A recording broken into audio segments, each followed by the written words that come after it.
Salamat po dun sa tanong na yun. Napakahalaga. Nung tungkol sa estate tax amnesty. Yun pong estate tax amnesty is nagsimula pa nung 2019. And na-extend due dun sa nagkaroon ng pandemic. So na-extend po, nagkaroon ng Republic Act noong 2023 na na-extend for another 2 years. And ang deadline po ng ating estate tax amnesty is hanggang June 14, 2025. Pero since yung June 14 po is natapat ng Sabado, meron po naman po kami regulasyon na pag yung mga deadline ay tumatapat ng holidays, Saturday or Sunday, yung susunod na working day ang magiging deadline. So ang deadline po natin ng estate tax amnesty ay magiging June 16, 2025. And baka matanong po kung ano yung mga kailangan requirements. Ang una-una pong requirements is yung death certificate para malaman natin kung kailan namatay. Ang pangalawa po is yung mga properties, tax declaration, title, kung may mga bank deposits, so yung supporting document para sa mga bank deposits at iba pang mga real properties tulad po ng mga sasakyan. Kasama po yun sa pwedeng i-avail or i-compute na estate tax amnesty. And ang pangatlo po, meron po tayong tinatawag na deduction para sa family home. Para po maklaim natin yung family home, kailangan po ng barangay certificate kung saan yung residence nung namatay. So, hihingi po tayo ng certificate sa barangay na ito yung residence nung taong ito bago siya mamatay. So, yun lang po ang kailangan para mapakompute namin yung estate tax amnesty. At meron po tayong minimum amount na tinatawag. Ang minimum amount po is 5,000 or 6% ng gross estate. Ang net estate kung ano po yung mas mataas. Pag sinabi pong net estate, yung pong gross estate minus yung mga deductions. Yung allowable deductions. Depende po kung kailan namatay yung ating decedent. And banggitin ko na rin po, hindi kailangan ng extrajudicial settlement para ma-compute o ma-avail natin yung estate tax amnesty. Kasi po marami tayong, halimbawa, yung mga tagapagmana is either nasa ibang bansa o nasa ibang lugar, mahihirapang magpumirma dun sa extrajudicial. So hindi po natin kailangan yung extrajudicial para makapag-avail ng estate tax amnesty. Ang due date lang po is yung June 16, 2025. Ang kailangan po is mabayaran natin yung kaukulang estate tax amnesty and ma-file yung return. May kasama po itong return at yung mga mandatory requirements tulad ng nabanggit ko. Death certificate, tax declaration, title, barangay certificate. Yun lang po yung para ma-compute namin or ma-validate kung tama yung babayaran nating estate tax amnesty. Meron po akong data dito. Noong 2024 po, may goal po ang yung kabuuan na po sa buong taon ng 2024. Ang goal po ng RDO 36 Palawan is nasa 4.6 billion. 4.6 billion. Goal po. Ang nag-a-average po siya is nasa 300 million per month. So, ang total po is 615 billion. Pero yung naging actual collection po natin last year is nasa 4,661 million. So, meron po tayong excess na 46 million 0.09 or nag-exceed po tayo ng 1%. So, malaking tulong na po yun. Kasi po, before, yung sa mga previous years natin, hindi na naaabot ng RDO 36 yung goal ng per year. Pero napakalaking tulong po yung naging contribution ng taxpayer. Kasi nga po, hindi lang natin na-meet yung goal noong 2024, kundi nag-exceed pa tayo by 46 million or 1%. Yung sa 2025 naman po, i-ano ko po kay assistant ko. So, for the first quarter naman po ng 2025, kinagagala ko pong sabihin sa inyo na nakamit din po natin yung goal.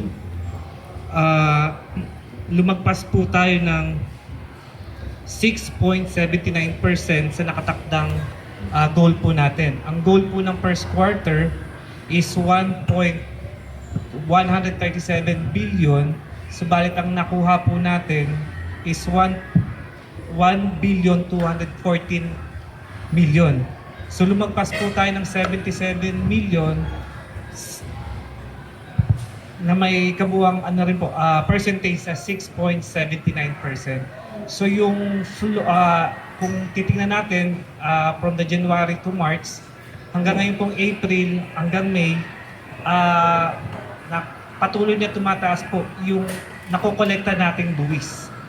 Na as of today po, cumulatively, yung 5 buwan po natin, naka-goal po tayo. Lagpas po tayo dun sa nakatakdang alokasyon sa goal na binigay po ng national government. Sir, Aking bulk is yung tinatawag na income tax. Doon po sa income tax, kasama na yung withholding ng compensation, withholding ng yung sa expanded na tinatawag, and then yung capital gains tax. Kasi po dito malaki yung bentahan ng properties. Sa ngayon po marami yung nagtatransfer ng properties. So malaking bagay po or malaking tulong yung naiko-contribute nung sale ng mga properties. Sumunod po is yung VAT. Ang VAT naman po is based dun sa mga binabayaran din na taxpayer ng nabuwis sa value added tax. Yun po. Sir, thank you. Sa yung last 2024 po, ang malaking o ang top taxpayers namin dito is nanggaling dun sa mga NGAs or National Government Agencies. Yung withholding, unang-una is yung DepEd. Malaki ang contribution ng DepEd, provincial at saka ng Puerto. Ang pangalawa po is yung DPWH or Department of Public Works and Highways. May 3 district po tayo dito sa Palawan. So malaki rin po ang nakakontribute ng DPWH. Ang pangatlo po is yung Puerto Princesa City. Malaki rin po ang nare-remit na taxes ng Puerto Princesa City. And sumunod po is yung provincial Palawan. Provincial capital ng Palawan. So karamihan po is nasa national government agencies or local government agencies. Okay, thank you. Dun para po sa mga social media influencers or online sellers, required po talaga silang mag-register and mag-file ng buwis. Since meron naman po silang tinatanggap or kinikita sa online sale nila or vlogging. Yun. So, required po talaga silang mag-register. Meron po mga data na ipinapadala sa amin galing sa DTI and sa National Office, yung mga online sellers and online vloggers. So, nagkakaroon lang po kami ng konting difficulty sa paghahanap. Kasi meron pong yung iba nandito, pero ang registration nila is nasa ibang district or nasa ibang region. So marami po kaming case dito na siguro mapupunan nyo, dito nagka-conduct ng vlogging or ng online selling. Pero yung actual registration nila ay hindi dito sa amin, hindi sa RDO 36. Ganon din po yung mga ibang district. Sa kanila yung karamihan ng vlogging or online selling, pero yung registration nila ay nasa ibang district. So yung may authority para maghabol or mag-assess or mag-conduct ng investigation is kung saan po nakaregistered si taxpayer. Actually, napakadali yung kumuha ng TIN. Unang-una, walang bayad ang TIN. kung ang mag-a-apply ay empleyado, ang TIN po ay true employer na. Meron po tayong tinatawag na ORUS o Online Registration Update System. So, through online, maikukuha ng employer, yung kanyang employee, ng TIN. Kung mga one-time taxpayer lang naman or kung halimbawa, meron kang transaction sa government or usually po yung mga nag-a-apply ng driver's license, hinihingan sila ng TIN. So mag-a-apply sila ng, meron po kaming application na tinatawag na EO98 na TIN. Ito yung para TIN na gagamitin sa mga ibang government agencies. So ang kailangan lang po is yung birth certificate or any ID na nakalagay yung address, date of birth, and complete name ng taxpayer or ng tao na kukuha ng TIN.